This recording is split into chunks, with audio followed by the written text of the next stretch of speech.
Assalamualaikum warahmatullahi wabarakatuh. Perkenalkan, nama saya Mutia Salsabila Mawardani, NIM E2A023022. Di sini saya akan menjelaskan atau menjawab soal UAS manajemen pemasaran yang nomor 1, yaitu menurut saya apa yang dimaksud dengan motivasi kerja dan bagaimana motivasi dapat mencapai kepuasan dalam bekerja. Baik, sebelum itu kita harus tahu nih, apa sih pengertian dari motivasi kerja? Motivasi dalam manajemen ditujukan pada sumber daya manusia umumnya dan bawahan khususnya.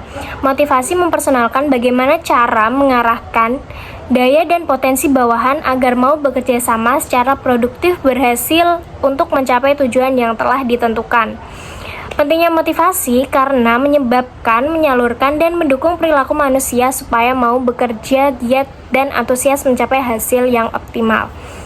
Ada beberapa pengertian motivasi kerja menurut para ahli, tapi dapat saya simpulkan, motivasi kerja adalah dorongan yang tumbuh dalam diri seseorang untuk melakukan suatu pekerjaan dengan semangat tinggi menggunakan semua kemampuan dan keterampilan yang dimilikinya, yang bertujuan untuk mendapatkan hasil kerja sehingga mencapai tujuan sesuai dengan keinginannya.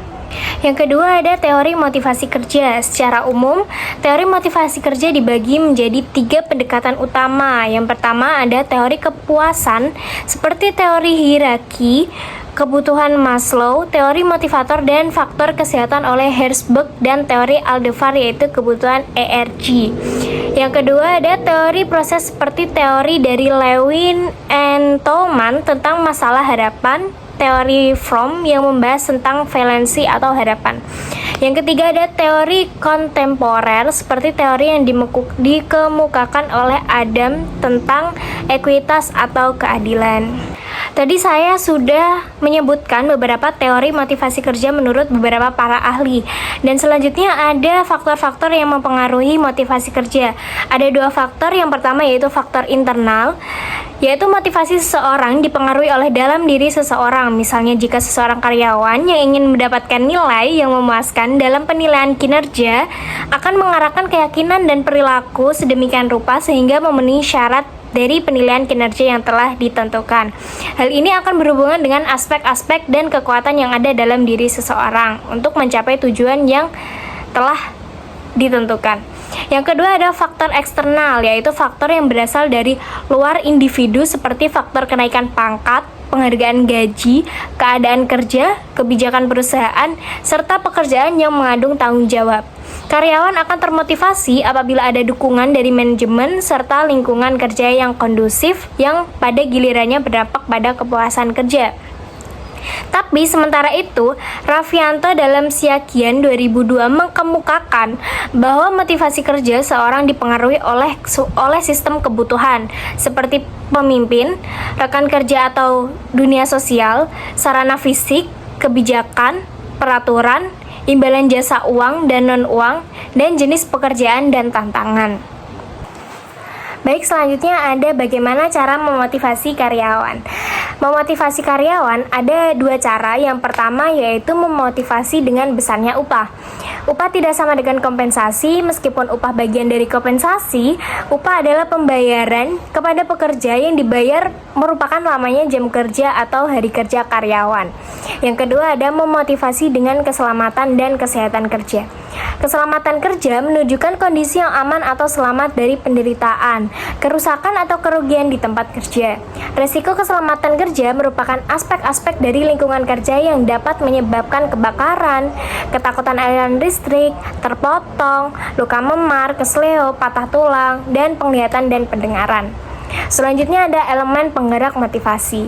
Motivasi mencakup 3 elemen yang berinteraksi dan saling tergantung. Yang pertama ada kebutuhan. Kebutuhan tercipta saat tidak adanya keseimbangan fisiologis atau psikologis. Meskipun kebutuhan psikologis mungkin berdasarkan defisiensi, tapi kadang juga tidak. Misalnya individu dengan kebutuhan kuat untuk maju mungkin mempunyai sejarah pencapaian yang konsisten. Yang kedua ada dorongan atau motif. 2 istilah yang sering digunakan secara bergantian terbentuk untuk mengurangi kebutuhan. Dorongan fisiologis dan psikologis adalah tindakan yang berorientasi motivasi dari penghasilan daya dorong dalam meraih insentif. Contohnya kebutuhan akan makan dan minuman. Yang ketiga ada insentif. Pada akhir siklus motivasi adalah insentif. Didefinisikan sebagai semua yang akan mengurangi sebuah kebutuhan dan dorongan memperoleh insentifikan cenderung memulihkan keseimbangan fisiologis atau psikologis dan akan mengurangi dorongan. Yang selanjutnya ada metode-metode motivasi. Terdapat dua metode dalam motivasi. Motivasi tersebut adalah metode langsung dan metode tidak langsung. Menurut Hasibuan, kedua metode motivasi tersebut dapat dijelaskan sebagai yang pertama yaitu metode langsung, merupakan metode material atau non-material yang diberikan secara langsung kepada untuk pemenuhan kebutuhan atau kepuasan. Motivasi ini dapat diwujudkan misalnya dengan memberikan pujian, penghargaan, bonus, dan piagam. Yang kedua ada metode tidak langsung, merupakan motivasi yang berupa fasilitas dengan maksud untuk mendukung serta menunjang gairah kerja dan kelancaran tugas. Contohnya adalah dengan memberikan ruangan kerja yang nyaman, menciptakan suasana dan kondisi kerja yang baik. Yang terakhir ada bagaimana motivasi dapat mencapai kepuasan dalam bekerja. Motivasi kerja memiliki peran penting dalam mencapai kepuasan dalam bekerja. Di antaranya ada hubungan antara motivasi kerja dan kepuasan kerja. Penelitian menunjukkan bahwa terdapat hubungan positif yang signifikan antara motivasi kerja dan kepuasan kerja. Yang kedua ada peningkatan kinerja. Karyawan termotivasi cenderung bekerja lebih keras dan lebih efisien. Peningkatan kinerja ini tidak hanya menghasilkan hasil yang lebih baik, tetapi juga meningkatkan rasa puas karyawan terhadap pekerjaan mereka. Ketika karyawan merasa bahwa mereka berhasil mencapai tujuan dan menyelesaikan tugas dengan baik, mereka akan merasakan kepuasan yang lebih tinggi. Yang ketiga ada rasa pencapaian. Motivasi mendorong individu untuk mencapai tujuan tertentu ketika karyawan berhasil mencapai target atau penyelesaian proyek. Mereka merasakan pencapaian yang meningkatkan kepuasan kerja. Rasa pencapaian ini sangat penting karena menciptakan perasaan positif terhadap pekerjaan yang dilakukan. Yang keempat ada lingkungan kerja yang positif. Motivasi juga berkontribusi pada terciptanya lingkungan kerja yang positif. Karyawan yang termotivasi cenderung lebih berkolaborasi dan berinteraksi dengan baik dengan rekan-rekan mereka. Menciptakan suasana kerja yang harmonis, hubungan interpersonal yang baik, ini berkontribusi pada kepuasan kerja secara keseluruhan. Yang kelima ada pengembangan diri. Karyawan yang termotivasi untuk belajar dan berkembang cenderung merasa lebih puas dengan pekerjaan mereka. Kesempatan untuk mengembangkan keterampilan baru dan mendapatkan pelatihan meningkatkan rasa percaya diri dan kepuasan pribadi terhadap pekerjaan yang dilakukan. Yang keenam ada imbalan dan penghargaan. Pemberian imbalan atau pengakuan atas usaha karyawan dapat meningkatkan motivasi mereka untuk bekerja lebih baik, sehingga meningkatkan kepuasan secara keseluruhan. Karyawan yang merasa dihargai, cenderung memiliki tingkat kepuasan kerja yang lebih tinggi.